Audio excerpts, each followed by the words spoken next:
کہتے ہیں کہ جڑواں بہنیں ایک دوسرے کا درد محسوس کر لیتی ہیں۔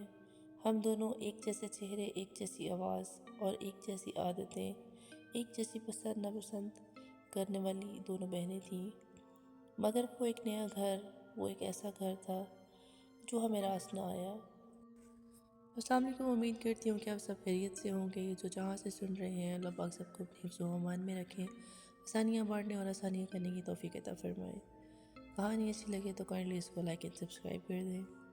میرا نام سیترا ہے اور میری جڑواں بہن کا نام حدیقہ ہے۔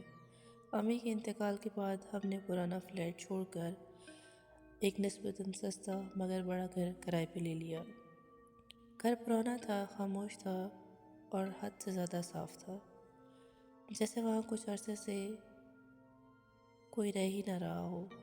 پہلا قدم رکھتے ہی حدیقہ نے سرگوشی کی، مجھے یہاں گھٹن سی محسوس ہو رہی ہے، لیکن میں نے کچھ ایسا وہاں محسوس نہیں کیا۔ تعجب کی بات یہ ہے کہ پہلی رات ہی حدیقہ کو بخار ہو گیا۔ وہ کہہ رہی تھی کہ مجھے بڑی گھبراہٹ سی محسوس ہو رہی ہے اور دل گھبرا رہا ہے، اس طرح لگ رہا ہے جیسے مجھ سے سانس بھی نہیں لیا جا رہا۔ میں اس وقت اس کے پاس ہی بیٹھی تھی، مگر مجھے کمرہ بالکل نارمل لگ رہا تھا۔ مجھے ایسی کوئی چیز محسوس نہیں ہو رہی تھی کہ سانس لینے میں مجھے دقت ہو یا کسی بھی قسم کی گھبراہٹ۔ عجیب بات یہ تھی کہ جس طرح اس کی طبیعت خراب ہو رہی تھی اور وہ بے چین تھی، میں اتنی ہی زیادہ مطمئن تھی۔ اس کو نیند نہیں آتی تھی اور میری پرسکون نیند تھی۔ وہ جتنا زیادہ برا محسوس کرتی تھی، میں اس گھر میں اتنا ہی زیادہ بہتر محسوس کر رہی تھی۔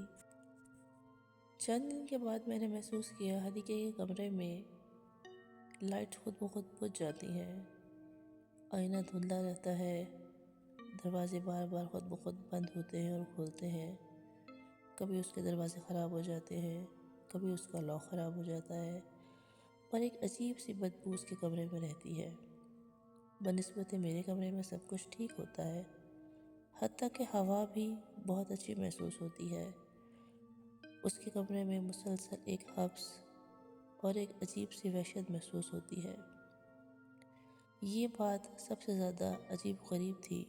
پہلے تو میں اس چیز کو نوٹ نہیں کر رہی تھی، لیکن جس طرح اس کی طبیعت مسلسل خراب رہنے لگی، میں نے یہ چیز واضح طور پہ محسوس کی کہ اس کے کمرے میں واقعی جاتے ہوئے ایک عجیب سی بے چینی بننے کو شروع ہو جاتی تھی اور اس کے کمرے کی کوئی بھی چیز ٹھیک نہیں رہتی تھی۔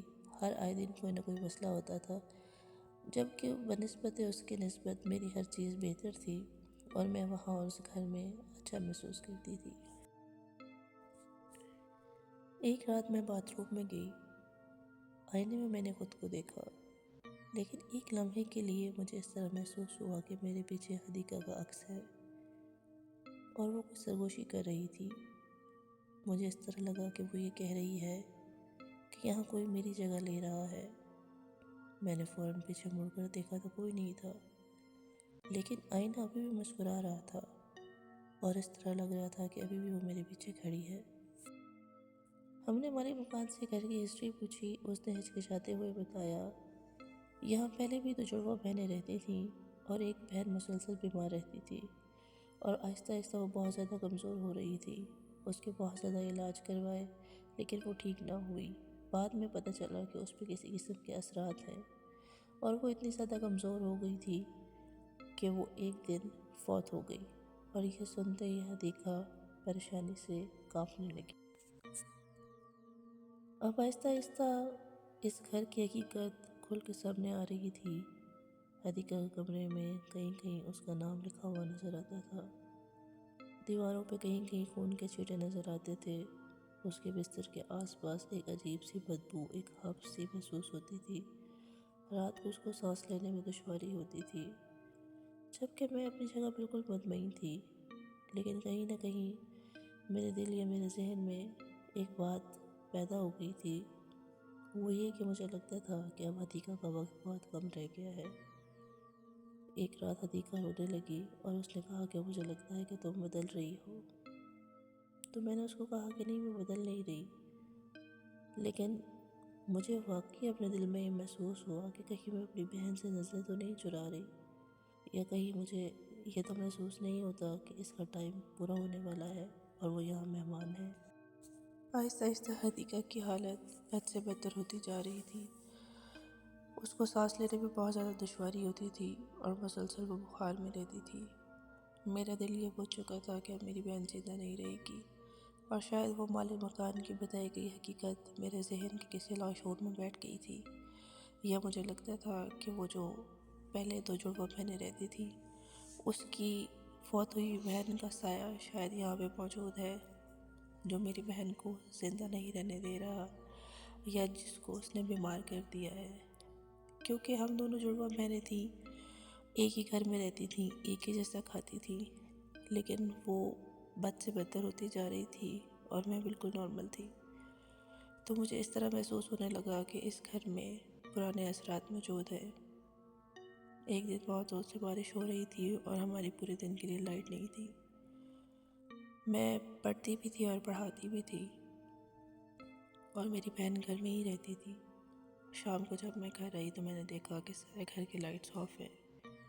میں اس کے کمرے میں گئی تو میں نے دیکھا کہ اس کے کمرے سے شدید اسمیل آ رہی تھی۔ میں جب اس کے قریب گئی تو میں نے اس کو مردہ حالت میں پایا، اور میرے لیے یہ بہت تکلیف دہ چیز تھی، اور شاید یہ میری زندگی کا ایک ناقابل فراموش واقعہ جو آج تک میرے ساتھ ہے۔ میں اس چیز کو کبھی نہیں بھول پائی، اور مجھے اس چیز کا یقین ہے کہ وہاں پہ اسی چیز کے کوئی بد اثرات تھے جس نے میری بہن کو مجھ سے لے لیا۔ پھر اس جگہ پہ میں بھی کبھی نہیں رہ پائی۔ آج میں اپنی ایک دوست کے ساتھ ایک فلیٹ میں رہتی ہوں، اور اس کی یاد بس میرے ساتھ ہے۔